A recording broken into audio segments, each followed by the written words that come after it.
All right, kids, here's a quickie. Little blitz game with some very good examples in it. So an opponent opens with d4, I play e5, and they probably pre-move c4. Okay, so I take the pawn here, which I think is probably the best move. You're tempting the queen out. Then you get, like in the Scandinavian, you get to develop your knight with tempo, and the queen goes all the way back to d1.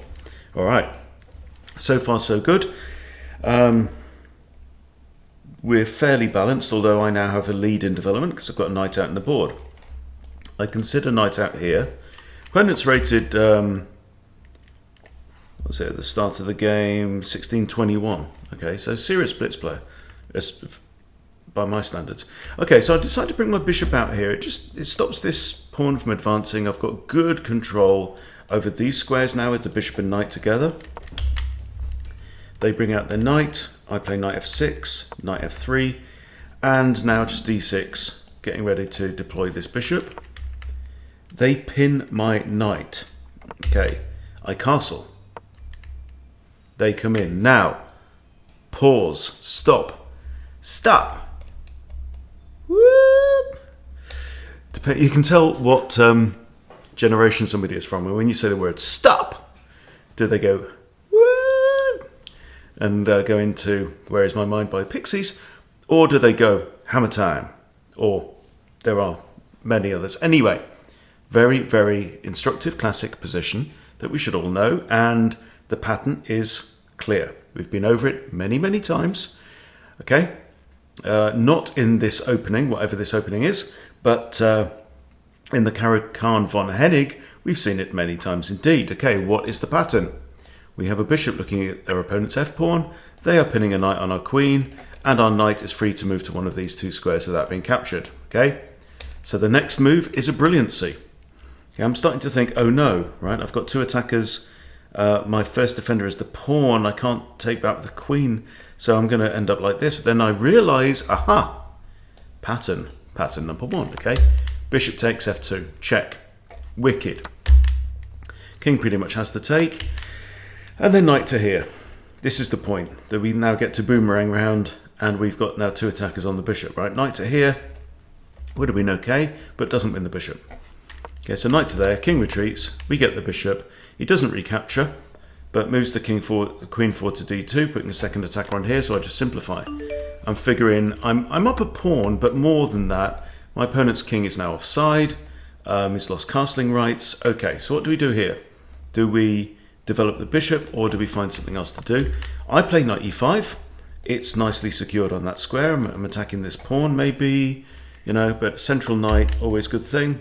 Bishop comes out, and I decide to swap off. Board like this, nail the bishop. Right now, I'm the only one with the bishop. Okay, queen recaptures, bishop out to e6.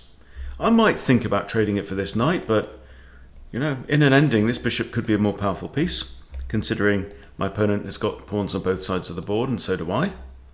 Okay, so the bishops can cross an entire board in a single leap, like the $6 million man. Okay, king starts to advance. I push c6. I figure let's banish this knight. Let's push this knight back. I am very happy with this little corner here. My king is as snug as a bug in a rug. Let's get the knight back. Okay. Queen out to b6. I spy a check. And actually a fork.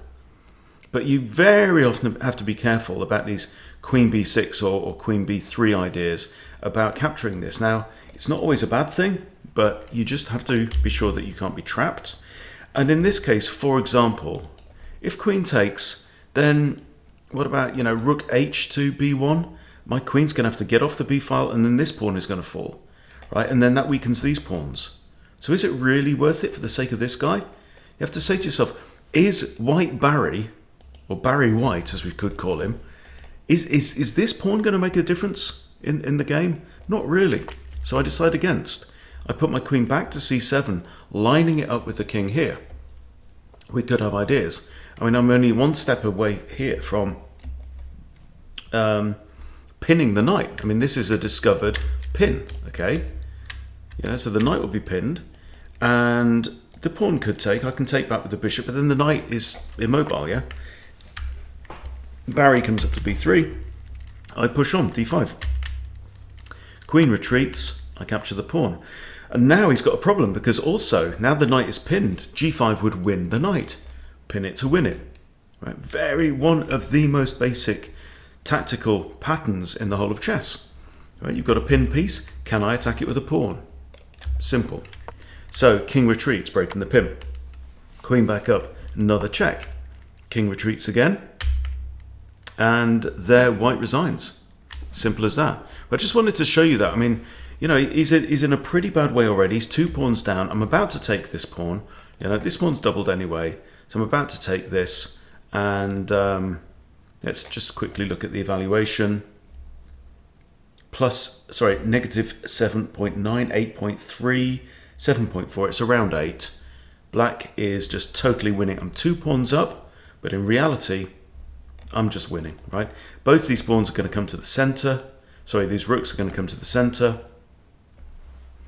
And it's all going to go wrong. I've got a nice pawn majority on here. How white wins from here? Very, very tricky. So just thought I'd share that one with you. There's not enough short games on YouTube. I enjoy doing them. If you enjoy watching them, please let me know in the comments. Thank you for watching. See you soon.